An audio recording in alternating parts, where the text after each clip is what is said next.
ผู้ฟังกำลังให้เกียรติรับฟังสถานีวิทยุเจียงใหม่มหานคร FM 107.25 เมกะเฮิรตซ์อันดับต่อจากนี้ไปเจิญอู้จ๋ากำเมืองกับดีเจคำเพชรเจ้า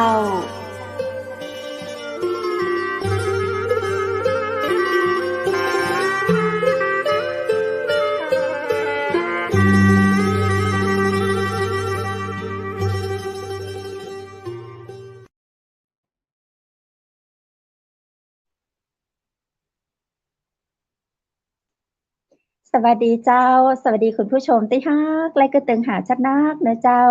ยินดีต้อนรับเข้าสู่รายการอู้จ๋ากำเมืองตังเจียงใหม่มหานครแพร่ภาพออกอากาศจากอาคารวังสิงห์คำอำเภอเมืองจังหวัดเชียงใหม่เจ้าคุณผู้ชมและคุณผู้ฟังที่ฮักเจ้าวันนี้ปีกับปากับข้าเจ้าดีเจคำเพชรเช่นเคยนะเจ้าตังเชียงใหม่มหานครวันนี้เฮาปากันวันพฤหัสบดีที่12เดือนพฤษภาคม2565เจ้ามาอู้มาจากกำเมืองตีกันวันนี้เจ้าปากันในช่วงอู้ไปเรื่อยกับดีเจเชียงใหม่มหานครเจ้าวันนี้นอกจากข้าเจ้าดีเจคำเพชรแล้วก็มีดีเจคนงามจากเชียงใหม่มหานครนะเจ้าเก่งตัวยงามตัวยนะเจ้าเป็น working woman กันเลยเนาะให้คนเมืองมาอู้กำปะกิจเจ้ายินดีต้อนรับสวัสดีเจ้าดีเจต้นอ้อสวัสดีเจ้าสวัสดีเจ้าดีเจคำเพชรคนงามสวัสดีคุณผู้ชมคุณผู้ฟังทุกท่านนะเจ้าตังเชียงใหม่มหานครทุกท่านเนาะวันนี้มาแบบเผาอย่างเนี้ยซับซ้อนนะเก่า งามดีเจ้างามดีเจ้าดีเจต้นอ้อสวัสดีเจ้าวันนี้ข้าเจ้ากับแบบเสื้อแบบปืนเมืองเจ้าวันนี้ผ้าปืนเมืองแบบสีชมพูเจ้าดีเจต้นอ้อเจ้าลูกแม่กับใส่หลายๆชนเผ่านะเจ้าแปลกตาแปลกแนวกันไปเนาะเพราะว่าชนเผ่าเจ้าเนาะมีความสวยมีความงามเหมือนกันเนาะทุกชนเผ่าเลยเจ้าฟันเลย วันนี้มีสองสาวกับเจ้าดีเจป้าใจเฮาบ่มาเนาะดีเจผู้ใจแต่ว่าดีเจผู้ติดไอ้งานเปิ้นไอ้เปิ้นงานนักเจ้าไอ้เปิ้นเก่งไงฝีมือแบบเนาะเป็นโปรดิวเซอร์เป็นช่างภาพการันตีกันได้นะเจ้าคุณผู้ฟังคุณผู้ชมที่อยากจะทำรายการต่างๆเนาะติดต่อกับทีมงานจากใหม่มหานครได้นะเจ้าไอวูดของเฮาหรือว่าดีเจวูดเนาะซึ่งเป็นโปรดิวเซอร์เก่งเจ้าเป็นรับงานทั่วประเทศไทยเลยเนอะติดต่อผ่านจากใหม่มหานครก็ได้นะเจ้าเนาะดีเจต้นอ้อแล้วเจ้านอกจากงานพิธีกรงานจัดรายการตังจังใหม่มหานครแล้วดีเจต้นอ้อทำอย่างอื่นแหมก็พอดีวันนี้ลุงรังต้นอ้อทำเกี่ยวกับเรื่องของสมุนไพรอะเจ้าดีเจคำเพชรเจ้าทั้งผลิตทั้งจำหน่ายเนาะสมุนไพรที่ทราบก็คือหลักๆแล้วเนี่ยดีเจคำเพชรกับคุณวุฒิหรือว่าคุณผู้ชมคุณผู้ฟังเนี่ยเพิ่นจะทราบก่อนหน้านี้ว่าต้นอ้อปลูกกัญชงเนาะแต่ว่าเราก็ยังมีผลิตภัณฑ์ทำลายตัวไม่ว่าจะเป็นสบู่เป็นครีมเป็นสกัดเนี่ยตั้งที่เราพยายามน้ำผึ้งใช่ที่ไม่ได้ทำเองนะเจ้าแต่ว่าของน้ำผึ้งสารวินของดีเจคำเพชรนะของพวกเราทุกคนเอามาก็กินตลอดใจตลอดแล้วเขาก็ขายได้ตัวแล้วเขามาเป็นยาวันนี้เรามานั่งเอาน้ำผึ้งเดี๋ยวเจ้ามาใส่ดองห้ากันชงเพราะว่าลูกกินแล้วเปิ้นรับสบายเปิ้นเบาเนื้อเบาตัวเลยเจ้าแฮมแล้วเจ้าแปลงแฮมออเดอร์กำลังเข้าเพียบเจ้าถึงว่าห่างหายจากสถานีนะเนี่ยเจ้างานมันน่ากับเจ้างานช่วงนี้จะเหมือนกับว่ามันเริ่มคึกคักพองละไม่ใช่ต้นมันน่าจะเป็นสถานการณ์เริ่มคลี่คลายเนาะทุกคนก็เริ่มผ่อนคลายกันแล้วเจ้างานมันก็เริ่มมี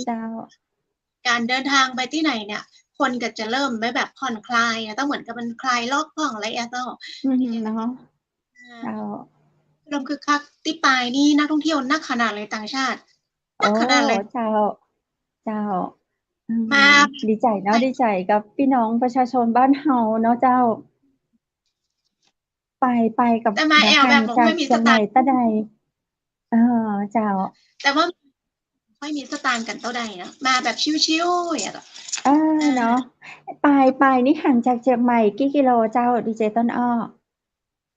141 กิโลเจ้า มาไกลเนาะกี่ชั่วโมงเจ้าดีเจต้นอ้อขับรถไปขับรถมาเนี่ยข้าเจ้าเห็นอ่ะ ถ้าตัวต้นอ้อเนี่ยต้นอ้อขับรถอยู่ประมาณชั่วโมง50หรือไม่ โอ้ขับเบยต้องเบาลงหน่อย อาจจะเป็นเพราะว่าตอนดีเจต้นอ้อคุ้นเคยกับเส้นทางเนาะเจ้า แม่มันขับรถอยู่ไหนอ่ะมันเด็กประจ้างเลยอ่ะ เฮามีถนนเฮามีถนนที่โค้งเป็นสัญลักษณ์ของเฮาเนาะ สำหรับนักท่องเที่ยวนี่ต้องระมัดระวังเจ้า บ้านเฮามันมีก้าซ้ายขวาเพิ่นบอกว่าไปซ้ายไปขวาไปมาได้ต้องซื้อไปเรื่อยๆถ้าเอาไปซ้ายก็ได้ก็ลงเพราะว่าต้องไปทางหน้าเรื่อยๆโค้งนักบ่ได้ ถ้าเปิ้นบ่ได้เอารถส่วนตัวมานี่เปิ้นมีรถโดยสารก็เจ้าดีเจต้นอ้อเชียงใหม่ไปอะเจ้า เป็นรถตู้เป็นประชาเจ้า รถตู้เป็นประชาวิ่งเจ้า ก็คือไปขึ้นที่อาเขตเชียงใหม่อะเนาะถ้าเฮาอยู่เชียงใหม่ก็ไปขึ้นที่อาเขตเชียงใหม่เจ้าสอบถามรายละเอียดกับดีเจตังเชียงใหม่มหานครก็ได้เนาะ ดีเจเข้าออกบ่อยมาก เพราะว่ามีเหตุอย่างทุกอย่างเนี่ยเพิ่นจะถามหาดีเจต้นอ้อก่อนเลยที่ปลายนี่นะดีเจต้นตอนนี้ไฟดับครับอ้าวไฟฟ้าน่ะไม่ไฟฟ้าดีเจครับต้องแจ้งไปที่ผู้สื่อข่าวต้องแจ้งไปที่สื่อมวลชนดีเจนี่ตัวสำคัญเลยไง เป็นที่พึ่งของประชาชนเจ้าแม้แต่ทะเลาะกันพิษกันจะหย่ากันจะเลิกกันนะเท่ากับยังทะเลาะยังโทรหาใช่เราต้องทำหน้าที่ของเขาได้หลายอย่างเจ้า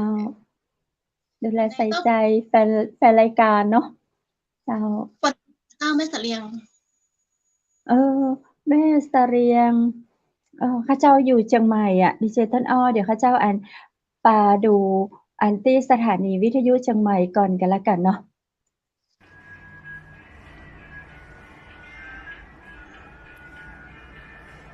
สวัสดีเจ้าที่นี่สถานีวิทยุเชียงใหม่มหานคร FM 107.25 เมกะเฮิรตซ์ส่งกระจายเสียงจากอาคารวังสิงห์ธรรมคอนโดมิเนียมอำเภอเมืองจังหวัดเชียงใหม่โทร065-423-6107 เจ้า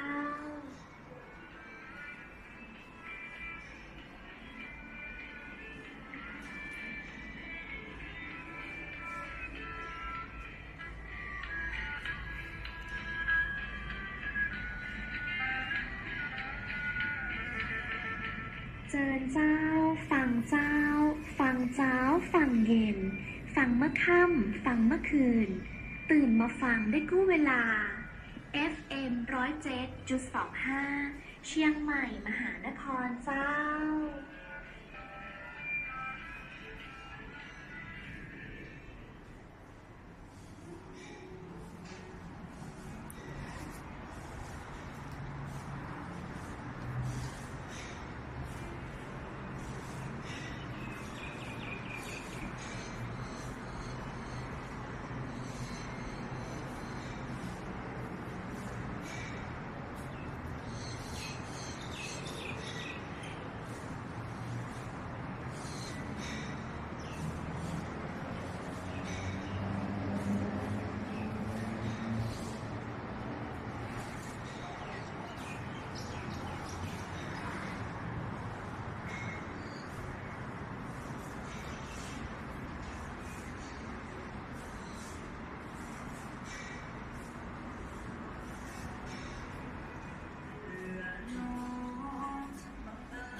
ดีเจต้นอ้อเจ้า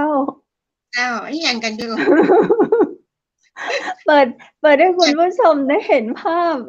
สดๆของเชียงใหม่มหานครเจ้าเขาเจ้าแบบบ่เก่งไงเขาเจ้าถ่ายเองอู้เองควบคุมเองนะเจ้าก็เลยแบบเอ่อ จะมีภาพหลุดๆด้วยเนาะคือบ่ใช่มืออาชีพเหมือนดีเจวูดเหมือนดีเจต้นอ้อไง ภาพก็เลยออกมาแบบ คุณผู้ชมพอแล้วเป็นไดฟังเจ้านั่นเป็นบรรยากาศหนึ่งของสถานีวิทยุเชียงใหม่มหานครไงเจ้าดีเจต้นอ้อก็ไปบ่อยอยู่ เจ้าเนาะมาเจอมาแจม มาจอยกัน เจ้าเป็นบรรยากาศหนึ่งเนาะเอามาฝากคุณผู้ชมที่แบบเคยรู้ว่าหลังไมค์ดีเจเพิ่นเป็นจะใดวันนี้เอาภาพห้องจัดรายการของจังไหมมหานครมาให้พอเจ้า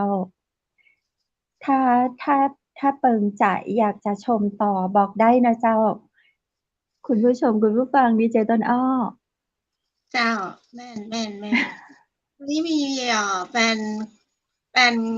รายการของเชียงใหม่มหานครมาตักมาเฟซส่วนตัวนะแล้วไอ้เฮาก็จะตอบอย่างใดเนี่ย ใช่ ไอ้ที่เปิ้นตอบกลับมาไปตอบเนี่ยนะว่ามาแชทส่วนตัวไอ้เฮากับออนแอร์อยู่ตอบก็ได้ฟังนี่เนาะนะก็เอ็นดูก็เหมือนกันแล้วบอกว่าเข้าไปพอที่ไหนเนี่ยดีเจได้ยินข่าวว่าดีเจกำแพงจะแจกน้ำผึ้ง ใช่ๆอ๋อวันนี้จะแจกน้ำผึ้งน้ำผึ้งแท้ตราสารวินคือมีกติกาอยู่ว่าวันนี้ใครแชร์มากที่สุดใครแชร์มากที่สุดจะได้รับน้ำผึ้งแท้ตราสารวินขวดนี้เลยเจ้ามูลค่า250 บาทเดี๋ยวพรุ่งนี้จะมีดีเจจากทีมงานของเชียงใหม่มหานครก็จะส่งให้ถึงบ้านเลยนะเจ้าดีเจต้นอ้อ เจ้าแต่ต้องขอแบบว่าต้องขอช่วยแชร์ขอช่วยแชร์คือคนที่จะได้รับรางวัลก็คือจะต้องแชร์ขั้นต่ำ5แชร์5กลุ่มแชร์ไป5กลุ่มแชร์ไปให้เพื่อน5คนเจ้าแล้วก็จะเข้ากติกาคือแชร์ไม่ต่ำกว่า5กลุ่มหรือว่า5คนเนาะแชร์ให้เพื่อนแล้วอยู่ในอันดับที่1ที่2ที่3จะได้รับน้ำผึ้งแท้ตราสารวินจากเชียงใหม่มหานครเจ้าเอาละ นี่ แชร์ได้ ติ ก่ ด อน ต่อที่ดีเจต้นอ้อก็ได้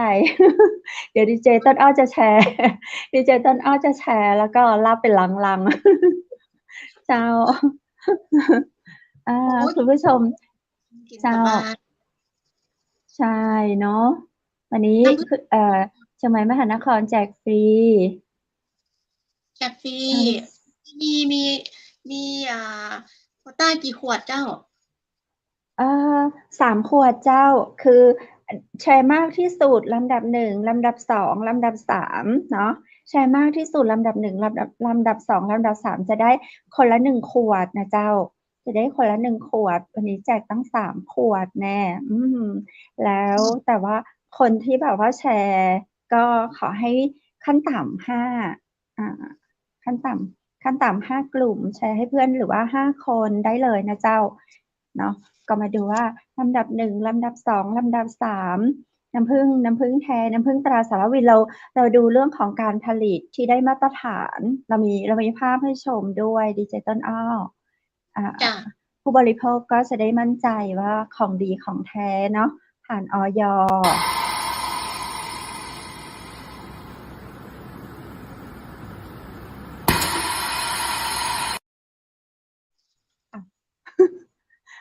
ประมาณนี้เห็นไหมก็จะกลั่นกรองมาในระบบที่ได้มาตรฐานจากโรงงานผลิตน้ำผึ้งแท้ตราสารวิน1ขวดก็จะประมาณเนี้ยเจ้าดีเจต้นอ้อ ป้น ดี ใส เจต้นอ้อยังอยู่ด้วยใช่ แต่เนี่ย ใช่เพราะเป็นของแท้จากป่าสารวินเดี๋ยวเรามีภาพป่าสารวินมาฝากคุณผู้ชมเป็นรายการทางเชียงใหม่มหานครตัวยนะเจ้าดีเจต้นอ้อเดี๋ยวพาไปนั่งเรือหางยาวไปกันเลยบอเจิญเจ้าขึ้นเรือไปด้วยกัน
โอ้ดีเจต้นอ้อได้ยินเสียงอะไรก็เจ้า ได้ยินเสีเงียบยงน้สนิทมีเสียงน้ำกับเสียงนก อืมธรรมชาติตาๆเลยเจ้าบริสุทธิ์มาก ำ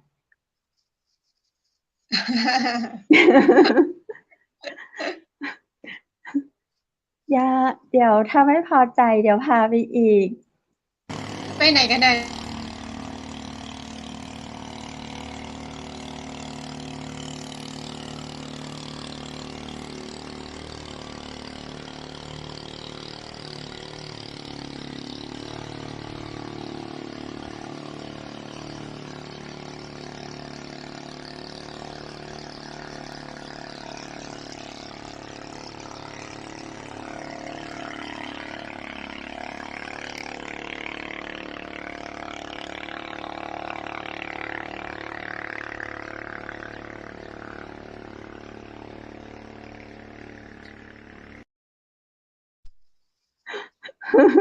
ดีเจต้นอ้อ นั่งเรือหางยาวเป็นไงบ้าง เมาเลยเออ เมาเลย โอ้ธรรมชาติเขาดีมากล้วนๆเลย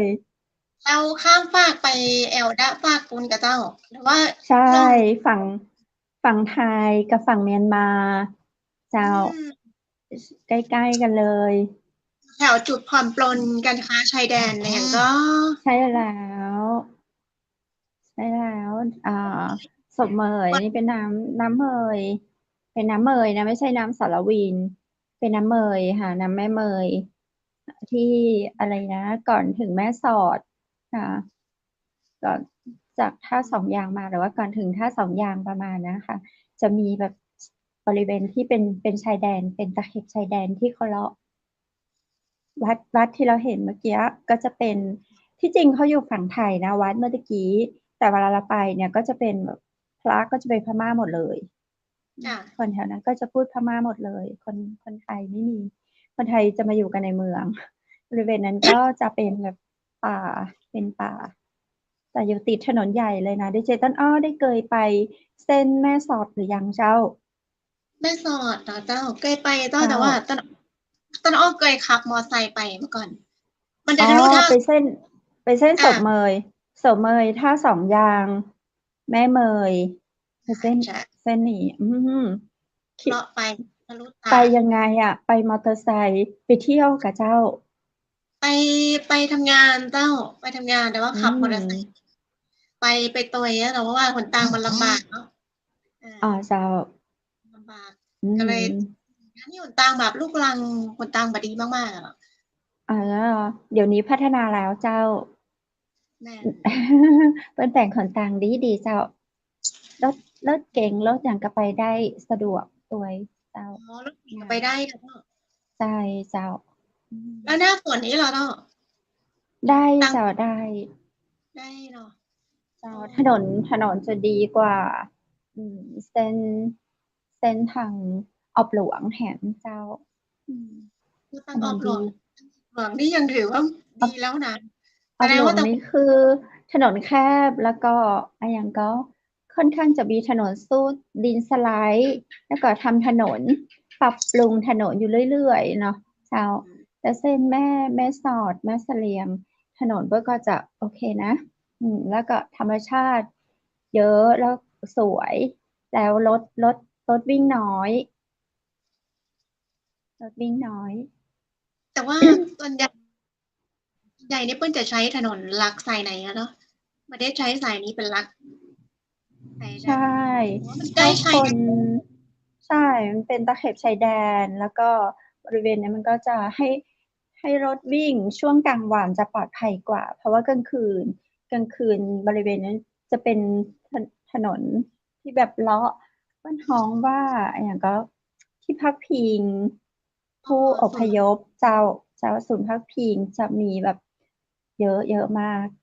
แต่จริงๆก็มีด่านเยอะอยู่นะ แต่เพื่อความปลอดภัยเนาะเขาก็จะแนะนำให้เราแบบว่าใช้ถนนนี้ในช่วงกลางวันดีกว่าเจ้า แต่กลางคืนเพราะว่าบางทีเกิดอุบัติเหตุหรือเกิดอะไรมันก็จะ ไม่ได้รับความช่วยเหลือที่ดีนักเนาะเพราะมันเป็นชายแดน มันเปลี่ยวเนาะพูดง่ายๆก็คือมันเปลี่ยวก็นี่ก็คือแบบภาพจากถนนที่เราเอามาฝากคุณผู้ชมในซาวดิจิทัลก็เป็นภาพถ่ายจากถนน เป็นภาพถ่ายจากถนนก็ให้เห็นแบบบรรยากาศชายแดนคือเห็นกันเลยเดี๋ยวมีให้ชมต่อดูกันอีกสักช็อตหนึ่งพร้อมยังขึ้นเรือหางยาว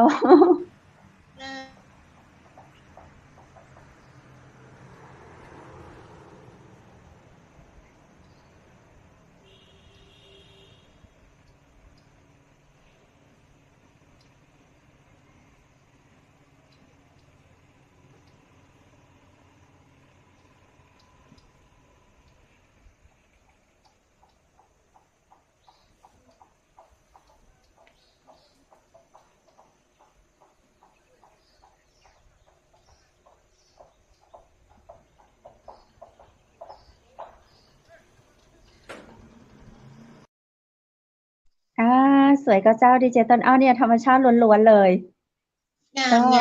ถ่ายจากบนรถถนนของประเทศไทยแต่ว่าวิวที่เราเห็นเป็นวิวของเมียนมาฝั่งตรงข้ามประเทศเราอยู่ใกล้เคียงกันแค่นี้เอง แต่บริเวณนั้นจะเป็นแบบป่าชนป่ามันเหมือนประเทศไทยเลยเนาะแต่งามนะใช่เห็นไหมเหมือนประเทศเหมือนแบบยูนานล้านฉานอะไรอย่างเงี้ยเนาะเจ้าใครสนใจก็แอลได้นะจ๊ะเส้นทางของแม่นี่ก็เป็นจุดเริ่มต้นของการที่มาของน้ำผึ้งน้ำผึ้งแท้ตราสารวินเจ้ากลับเข้ามาสู่สถานีวิทยุจังหวัดมหานครเจ้าดีเจต้นอ้อเดี๋ยวมีพาคุณผู้ชมกลับมาที่สถานี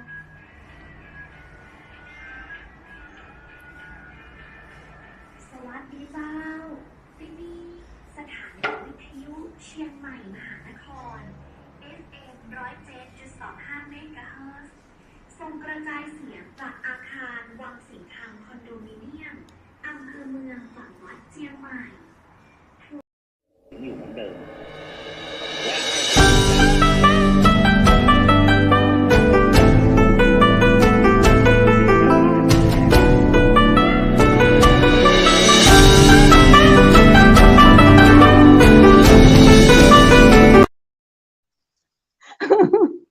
วัน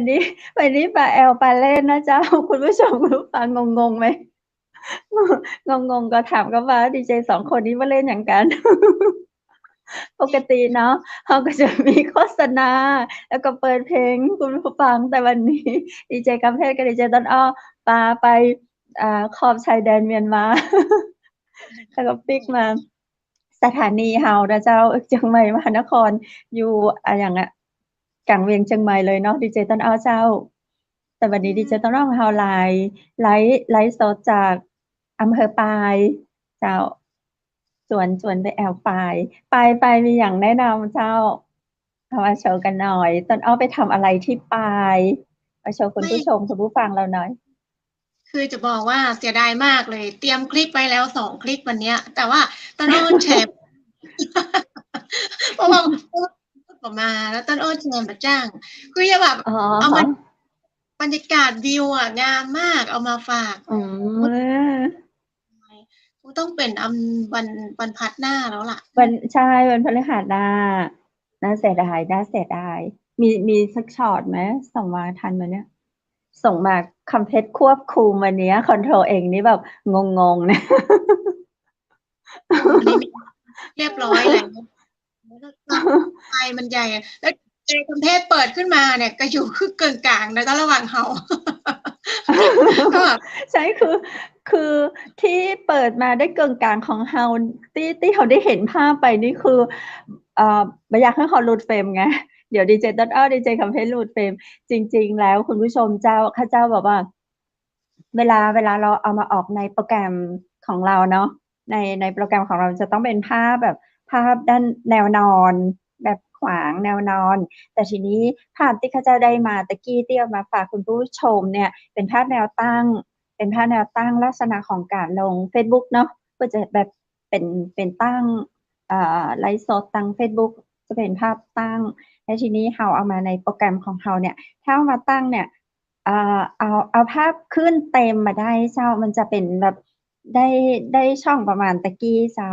ก็ดีเหมือนกันข้าเจ้ากับดีเจต้นอ้อกับบ่ได้หลุดเฟรมไป ยังอยู่กับคุณผู้ชมแบบอยู่ด้านหลังภาพเจ้า มันเป็นที่การถ่ายภาพจากมือถือมากกว่าเนาะเพราะเวลาเราถ่ายเราจะถ่ายแนวตั้งเนาะแต่ว่าทีเนี้ยคือหน้าจอที่เรากำลังไลฟ์อยู่ตอนเนี้ยนะคะออนแอร์อยู่ตอนเนี้ยมันจะเป็นแบบแนวนอนนะคะเพราะฉะนั้นลักษณะของการยิงภาพนะเจ้าอันเนี้ยคือต้องทำความเข้าใจนะเจ้าเพชรอ้อจะแนะนำนิดนึงว่าเราดูมือถือเป็นหลักทุกคนณเวลานี้นะคะ หน้าจอมือถือมันจะเบาลงมาถูกไหมทีนี้เวลาเขาถ่ายมันแบบที่แนวนอนแบบดูทีวีอ่ะมันคนละแนวอ่ะแนวตั้งอ่ะใช่พอถ่ายมือถือมันจะเป็น4:3นะเจ้าเศษส่วนแต่พอมาเป็นแนวนอนปุ๊บมันจะเป็น16:9เพราะฉะนั้นสัดส่วนมันจะมาได้มันจะเป็นครึ่งเดียวใช่ตั้งไว้เลยเนี่ยบางอย่างถ้าอย่างคลิปเนี่ยมือถือเอาไปลงในลองเอาคลิปของพี่ต้นอ้อที่อยากปล่อยอย่างที่พี่วุฒิปล่อย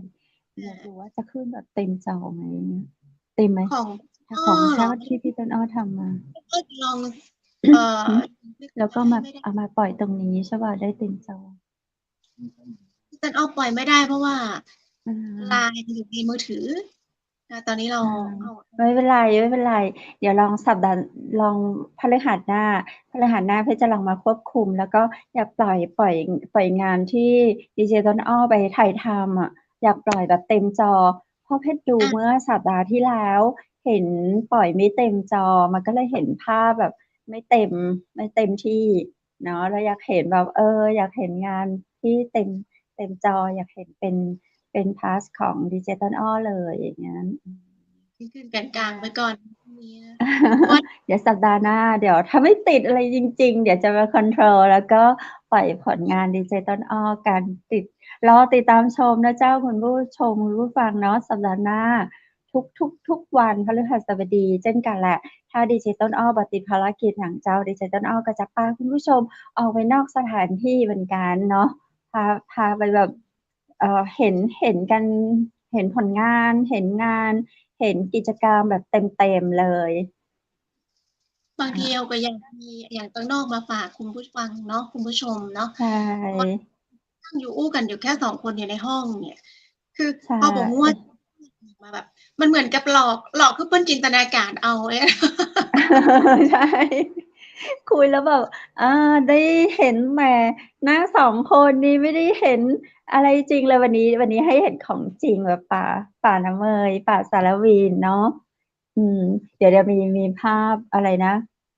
พรีเซนเตอร์ของน้ำผึ้งแท้ตราสารวินเป็นแบบสนุกนะเสียงเขาจะคล้ายๆเห่าเนาะดิเจต้นอ้อดิเจต้นอ้อดูเลยว่า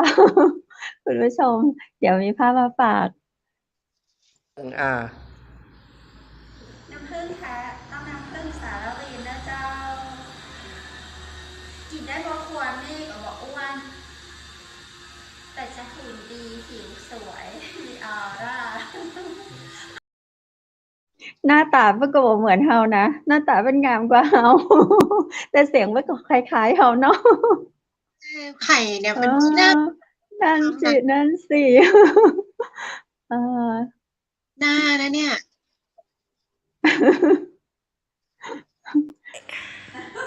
วิดีโอนะวิดีโอ4 3 2 1วันนี้มีของเล่นมาฝากโดนแกงมีอีกไหมเนี่ยอีกไหมนี่อะไรที่เจตันอ้อมีแบบมีไหมมีมาฝากคุณผู้ชมกับเจ้าในส่วนการชงวิดีโอนะวิดีโอ4 3 2 1เดี๋ยวคุณผู้ชมมึนหูเข้ายังก่อนอันนี้2วันนี้มีภาพ มามาขั้นรายการ อันนี้คืออะไรอะ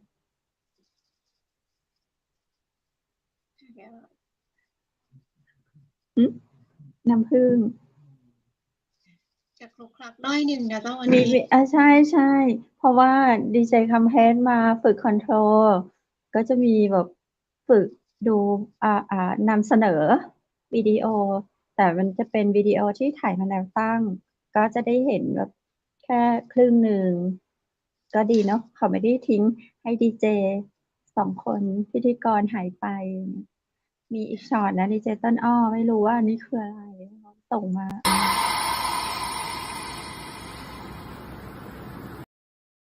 อันนี้ก็ดูไปแล้วไงเมื่อกี้เป็นน้ำผึ้งที่จากโรงงานที่ได้มาตรฐานเนาะกลั่นกรองมาด้วยคุณภาพเจ้า อื ของเรา ม ผลิตเรียบร้อยนะเจ้า ใช่ดิฉันต้องเป็นไงบ้างทานน้ำผึ้งแล้วเป็นไง ต้นอ้อทานนะต้นอ้อทานน้ำผึ้งนะรู้สึกว่ามันคือแบบน้ำผึ้งอ่ะมันมีสรรพคุณในการจะช่วยเรื่องแบบผ่อนคลายให้เรานอนหลับสบายนะเจ้าคือ ใช่ สรรพคุณเรื่องที่ผมก็เลยนะเด่นๆเนี่ยนะเจ้านอกจากนั้นเนี่ยผลพลอยได้เนี่ย จะช่วยในเรื่องของยาที่ออกไปทางยาอายุวัฒนะนะเจ้าที่เอาไปผสมกับสรรพคุณทางยาอย่างอื่นเนี่ยอย่างเช่นเราจะกินกับน้ำมะนาวกินกับน้ำอุ่นแก้หวัดแก้ไอแก้อาการนอนหมาลับ แก้อาการอ่อนเพลียเนี่ยมันจะสดชื่นทันทีเลยนะ ใช่ อันนี้คือต้นอ้อเนี่ยต้นอ้อจะมีติดบ้านตลอดโดยเฉพาะน้ำผึ้งสารวินเนี่ยต้นนี้แบบเอามา2-3 ลังแล้วนะเจ้าเนาะ2-3 ลัง ใช่ แล้วมัน แต่ว่า คือเพชรเห็นต้นอ้อมีแบบว่าเป็นผลิตภัณฑ์ ใช่ ที่ ใช่ กับรากกัญชงด้วย เดี๋ยว อัน ต้นอ้ นี้ อขออ มั นุ น ญาต จะให้สรรพคุณจะใดอ่ะเจ้า เดี๋ยวต้น เอา อ้อ มา ขอ โช อนุ ว์ ญา ห ต น่อยเจ้ารอดูผลิตภัณฑ์ของดีเจต้นอ้อแล้วเจ้าเป็นทำน้ำผึ้งเนาะเขาเรียกว่าอย่างไรเอาไป อ่า เอาไปผสมกับรากกัญชง แล้วก็ดองไว้มันก็เจ้า แม่ เป็น น หอม เจ้า ว่าหมัก เจ้า รากกัญ เพื่ออย่างไรเจ้าจะได้สรรพคุณอย่างใดเจ้าดีเจต้นอ้อ คือสรรพคุณของน้ำผึ้งดองรากกัญชงเนี่ยนะเจ้าก็จะช่วยแก้โรคอัลไซเมอร์ไมเกรนแก้อาการนอนไม่หลับเนาะนะเจ้าอาการพวกฤทธิ์สีดวงโลหิตสูงโรคซึมเศร้าโรคเครียดหรือว่าโรคเกี่ยวกับระบบประสาทเนี่ยจะช่วยได้ดีมากเลยนะ เจ้า เพราะว่าหลังจากนี้มันยัง กิน ไป วันละ บำรุ กี่ ง เตื้อกินจะใดอ่ะเจ้า ต้องกินแค่วันละช้อนชาก่อนนอนเจ้า1 ช้อนชาก่อนนอน อ๋อ เนี่ย เจ้า ดีขายดีตัวนี้ขายดี อันนี้ออเดอร์สั่งได้เลยเนาะที่ดีเจต้นอ้อ สั่งได้ที่ดีเจต้นอ้อ เจ้า แล้วมีต้นอ้อที่เดียวเพราะว่ากัญชงเราเนี่ยเราปลูกเราผลิตได้โดยได้ใบอนุญาตอย่างถูกต้อง เจ้า นะคะอย่างถูกต้อง เจ้า จากแปลงคุณชลัดเพราะฉะนั้นเนี่ยกัญชงของต้นอ้อเนี่ยเอามาขายได้ทุกส่วนยกเว้นช่อดอกที่นะแต่ว่าเราสามารถขายได้กินได้โดยไม่ต้องกลัวเพราะว่าได้ใบอนุญาตถูกต้องนะเจ้าแล้วเนี่ย เจ๋ง สีงามขนาดเลยสีงามขนาดเลย กระปุกละเท่าใดเจ้าดีเจต้นอ้อ อันนี้230 ml กระปุก250 บาท บ่แพงเลยเนาะคุณค่ามากเหลือล้น แต่ราคาถูกมาก คือ เจ้า กินแค่ชาก่อนนอนวันละช้อนชาก่อนน เจ้า อน แต่ว่าเมื่อ ได้นานมาก ถ้าเรากินน้ำผึ้งจนหมดถ้าเรากินน้ำผึ้งจนหมดเราสามารถเติมน้ำผึ้งลงไปได้แหมเพราะว่ารากกัญชงจะมาเสีย อยู่ได้เป็นปีเลย อืม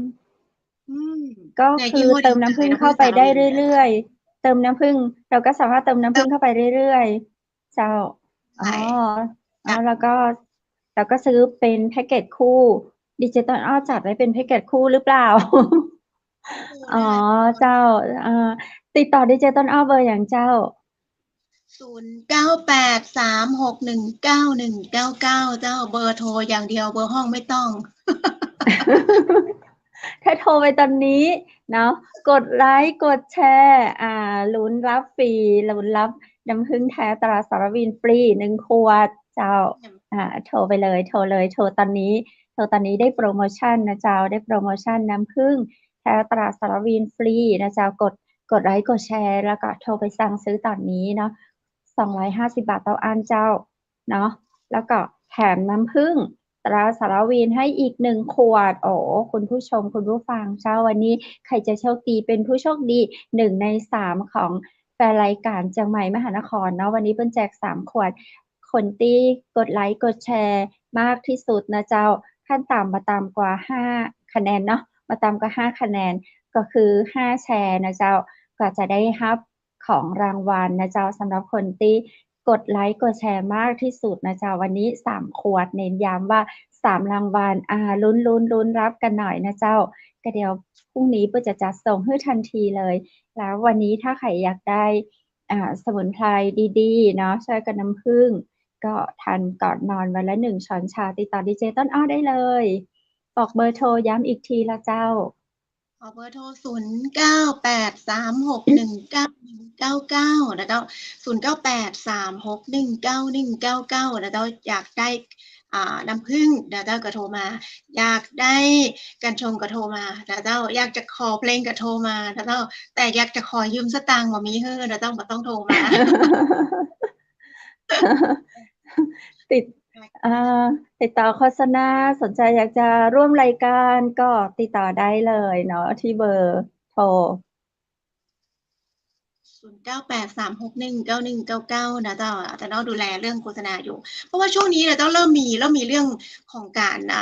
ติดต่อเรื่องโฆษณาเข้ามาแล้วเจ้าดีเจคำเพชรแต่ช่วงนี้ก็จะมีหลายที่เพิ่งเริ่มเศรษฐกิจเพิ่งจะเริ่มค่อยๆใช่เปิดตัวเนาะเปิดตัวต้องใช้สื่อนะเจ้าขอให้จังหวัดมหานครได้รับใจแล้วใช้จะได้เดินไปด้วยกันเนาะช่วยกันเจ้าที่ต้องใช้สื่อช่วยเจ้าว่ายิ่งเป็นคลิปเนาะก็จะดีเนาะสมัยที่เขาจัดรายการก่อนหน้าเนี่ยก็จะได้ยินแค่เสียงนะเจ้าเนาะได้ยินแค่วันนี้ต้นอ้อเอาภาพหนึ่งโพสต์ลงไปใน Facebook ส่วนตัวนะเจ้าเป็นภาพตอนจัดรายการที่มีตลับเทปวันเทปเจ้านั้นน่ะดีใจต้นอ้อยังเก็บไว้ดีจังเจ้าในภาพเก่าแล้วเราเอามานั่งพอเนาะสมัยนี้นี่แบบโอ้ยสมัยตะกี้เจ้าดีเจมันหันแค่เกินตัวยุคหน้าเนี่ยนี่บางคนมาอยู่กับมีนะเต้าใช่เนี่ยสมัยนี้ต้องดูดีไว้ก่อนนะเสื้อผ้าหน้าผมแต่เจ้าต้อง full option ใช่พอต้องเห็นเนาะเห็นหมดเลยเห็นแบบเป็นกิจกรรมต่างๆอะไรเงี้ยเอามาให้กันชมมาให้กันเห็นหมดเลยเพราะเมื่อก่อนนี้เขาได้ยินแต่เสียงเนาะเดี๋ยวนี้มาเห็นหน้าตาจะอี้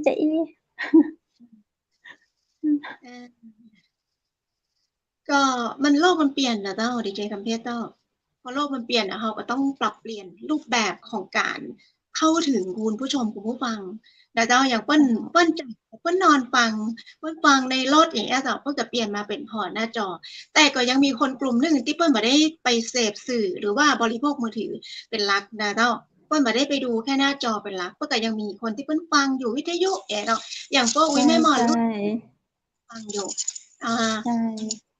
ฟังอยู่นะเจ้าเพราะว่ารุ่นประมาณรุ่นนี่แหละเนาะแล้วก็รุ่นปี้รุ่นป่อรุ่นแม่หาวคืนเนี่ยเนาะเปิ้นจะแบบเกิดมากับวิทยุเกิดมาในช่วงของวิทยุกำลังได้รับความนิยมแล้วก็ติดวิทยุกันมาจนถึงวันเดียวลองมาได้ฟังวิทยุสักวันเนี่ยมีนะเจ้ามีหลายท่านโทรมาบอกไม่ได้ฟังวิทยุวันนี้นอนมารับเลยอย่างเป็นสถานีเงียบไปอย่างเงี้ยนะเจ้าหน้าที่ก็ต้องไปละเช็คดูเครื่องส่งเป็นยังจะได้ดับไปต้องรีบจัดการเถอะนะคุณผู้ฟังแฟนรายการก็ได้ติดตามรับฟังเจ้าบางคนพวกกันนอนหลับไปกับเสียงดีเจ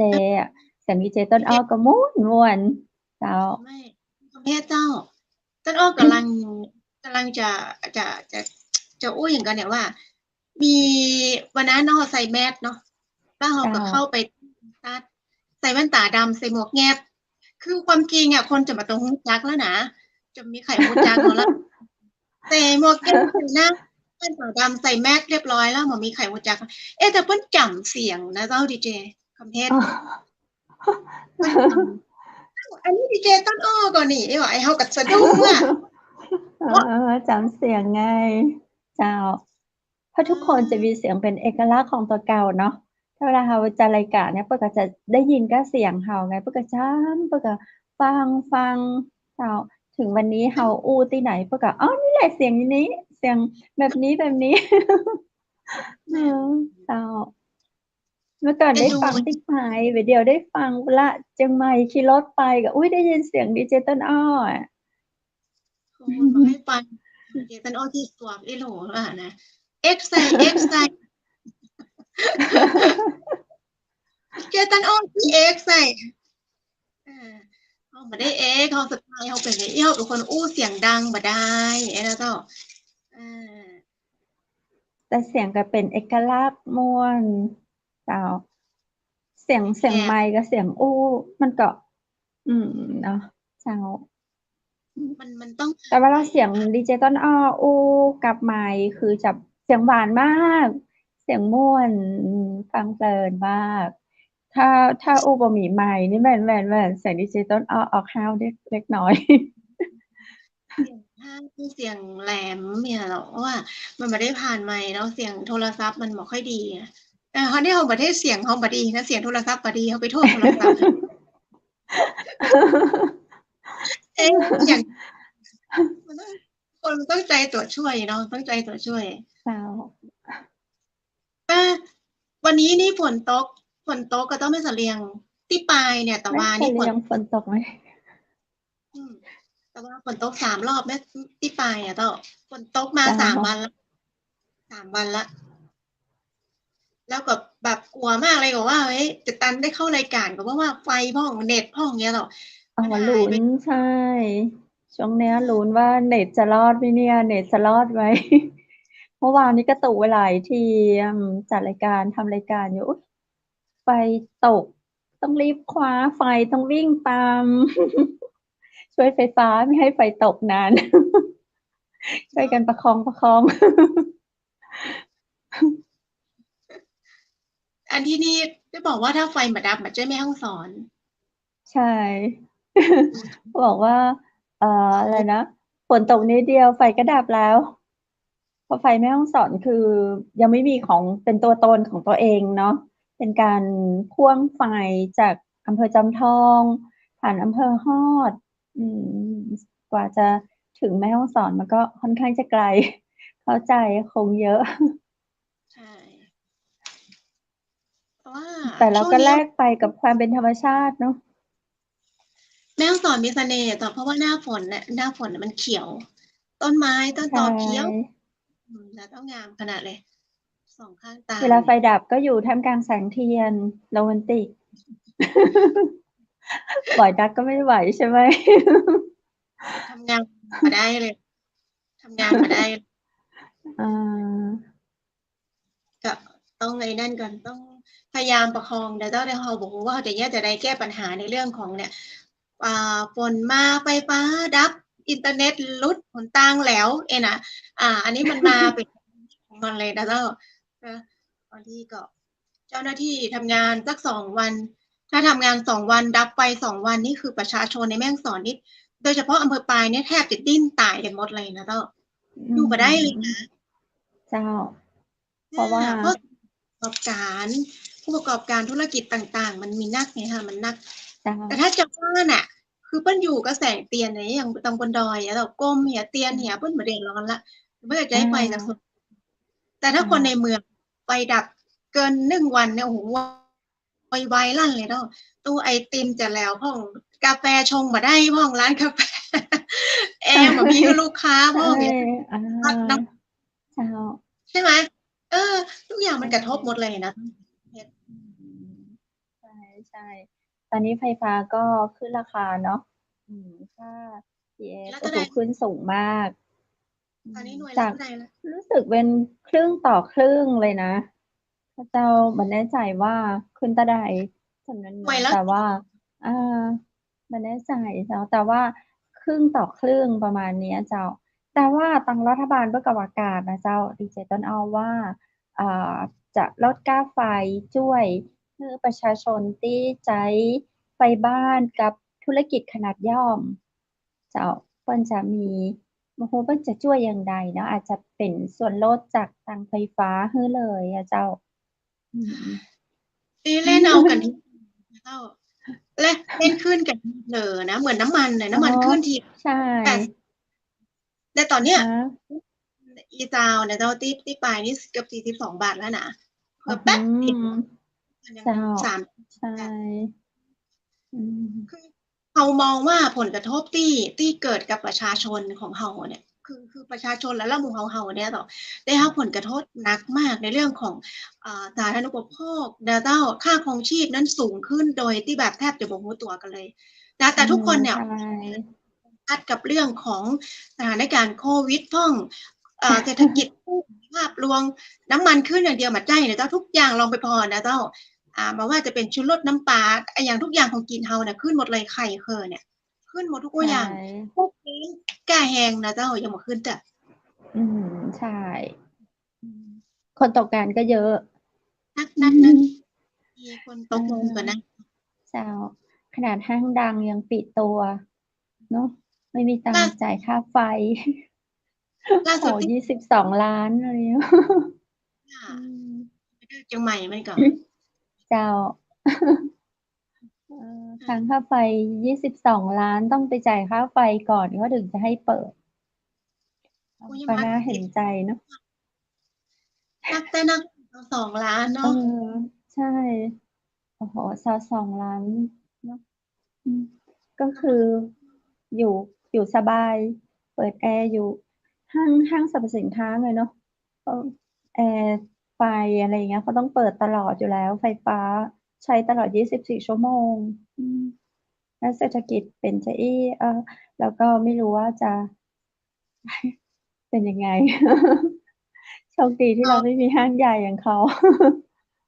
ห้างเล็กแล้วก็ปิดไปแล้ว ประคับประคองแค่นี้เรายังจะแย่แล้วนะเจ้าถ้ามาอยู่แบบอันอย่างนี้คงนะก็รอรู้หวังนะเจ้าได้แต่มีความหวังว่ามันจะมีสิ่งดีๆเกิดขึ้นนะเจ้ายังไงก็เป็นกับคุณผู้ฟังคุณผู้ชมทุกท่านเนาะเป็นกำลังใจให้ทุก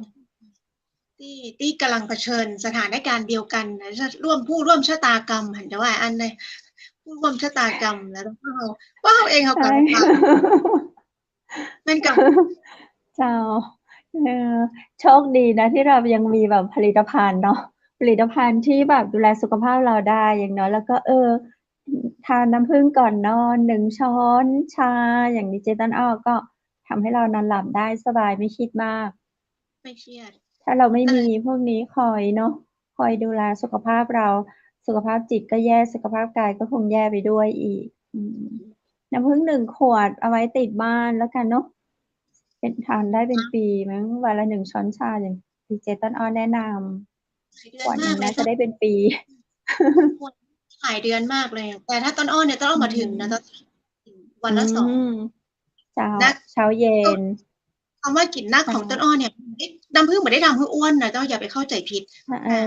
เจ้าน้ำผึ้งเสียงอะไรเอ่ยนะมีเอฟเฟกต์แทรกเข้า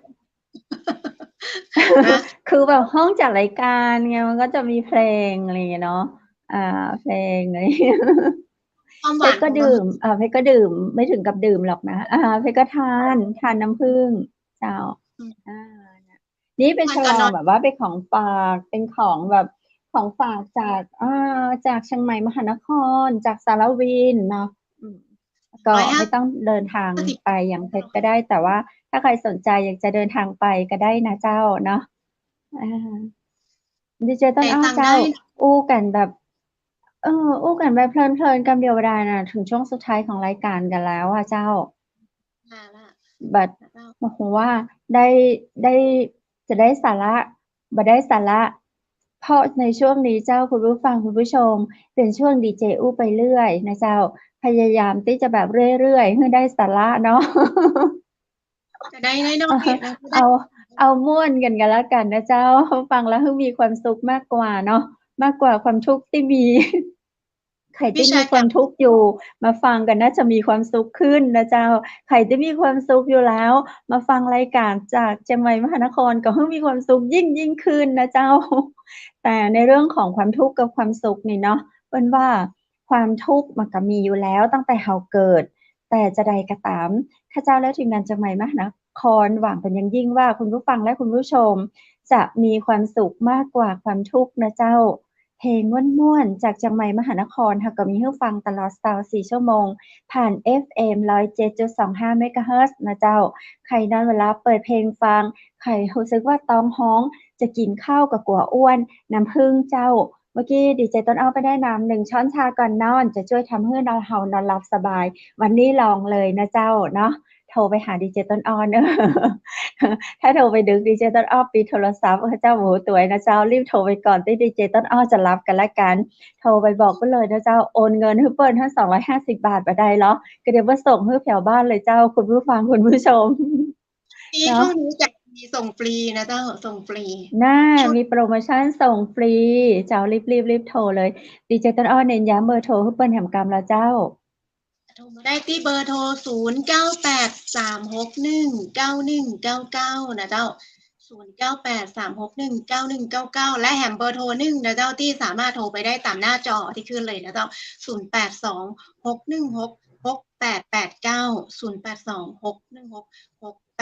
0826166889เพราะบางท่านอาจจะจดเอาตัวนะเจ้าหน้าจอของเขามันขึ้นนะ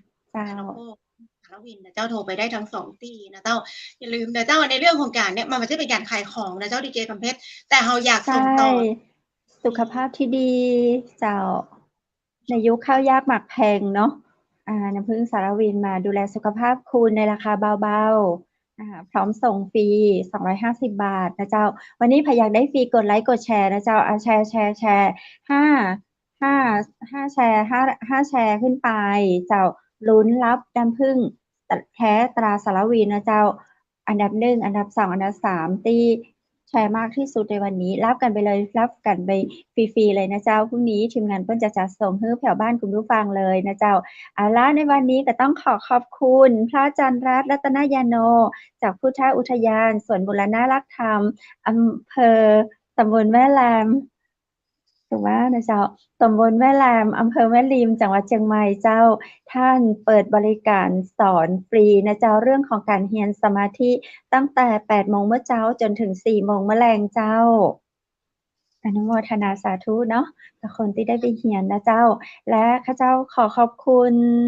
โรงแรมแม่เสลียงเวียงงามนะเจ้าเปิดบริการตลอด24 ชั่วโมงสามารถสำรองจองห้องพักราคาประหยัดได้ที่โรงแรมแม่เสลียงเวียงงามเบอร์โทร0536214444 0536214444เจ้าดีเจต้นอ้อแล้วขอบคุณพึ่งตับน้ำวินนะเจ้าน้ำพึ่งแต้ที่มีมาตรฐานนะเจ้ามีอย.นะเจ้าคุณภาพมาตรฐานปลอดภัยนะเจ้าบริการส่งทั่วไทยแล้วแต่ช่วงนี้โปรโมชั่นส่งฟรีนะเจ้าทั่วไทยเหมือนกันถ้าท่านไหนนะเจ้าป้องสั่งซื้อมานะเจ้าสามารถสั่งซื้อได้ที่ดีเจต้นอ้อนะเจ้า0983619199 0983619199นะเจ้าเรามีทั้งโปรดีๆที่จะส่งฟรีและมีของแถมเพื่อแถมตัวนะเจ้านอกจากคุณเจ้านักนะเจ้าที่สั่งซื้อเข้ามาอย่างต่อเนื่องเลยเจ้าก่อนหน้านี้เจ้าก็ได้จ่ายไปหลายขวดแล้วนะเจ้าของคุณผู้ชมคุณผู้ฟังทางบ้านนะเจ้าที่พออยู่เนาะเจ้ายินดีใจนะเจ้าคุณผู้ชมคุณผู้ฟังที่ได้น้ำผึ้งแท้น้ำผึ้งตราสารวินนะเจ้าการันตีโดยดีเจต้นอ้อเนาะบริการส่งฟรีทั่วไทยเจ้ารีบโทรเลยนะเจ้าและข้าเจ้าฝากขอบคุณไปตังผลิตภัณฑ์คอลลาเจนยาคูมินะเจ้าดื่มลดสิวลดฝ้าบำรุงสุขภาพบำรุงผิวบำรุงเส้นเอ็นกระดูกข้อต่อเสื่อมอย่างวันนี้ได้นะเจ้าเพราะคอลลาเจนจะไปเสริมเติมให้สุขภาพของเรามีความยืดหยุ่นดียิ่งขึ้นจากคอลลาเจนทะเลน้ำลึกที่เป็นคอลลาเจนมากถึง 10,000 มิลลิกรัมต่อ1 ซองเจ้าผสมผลไม้ทับทิมสวยเนาะดูแลสุขภาพของเรานะเจ้าวันนี้ในยุคเศรษฐกิจจะเนาะต้องสุขภาพดีไว้ก่อนสนใจจะได้โทรถามได้ที่065 423 6 6107นะเจ้าและสุดท้ายข้าเจ้าดีเจคำเพชรดีเจต้นอ้อและทีมงานจังหวัดมหานครขอกราบขอบพระคุณคุณผู้ชมและคุณผู้ฟังนักนะเจ้าดีเจต้นอ้อเจ้าอันนี้ก็ขอบคุณเจ้า และคุณผู้ชมจากลาไปก่อนนะเจ้าสำหรับค่ำคืนนี้นอนรับฝันดีกันทุกท่านทุกคนนะเจ้าสวัสดีเจ้าสวัสดีดีเจคำเพชรเจ้าสวัสดีเ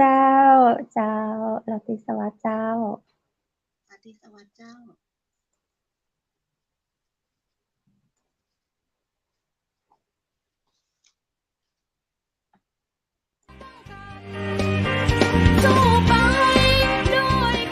สถานีวิทยุเจียงใหม่มหานคร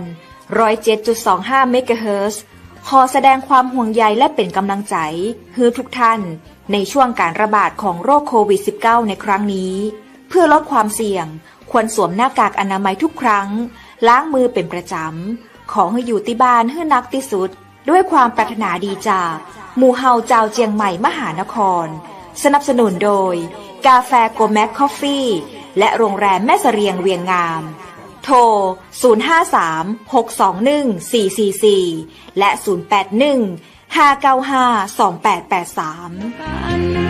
เราจะฝ่าฟัน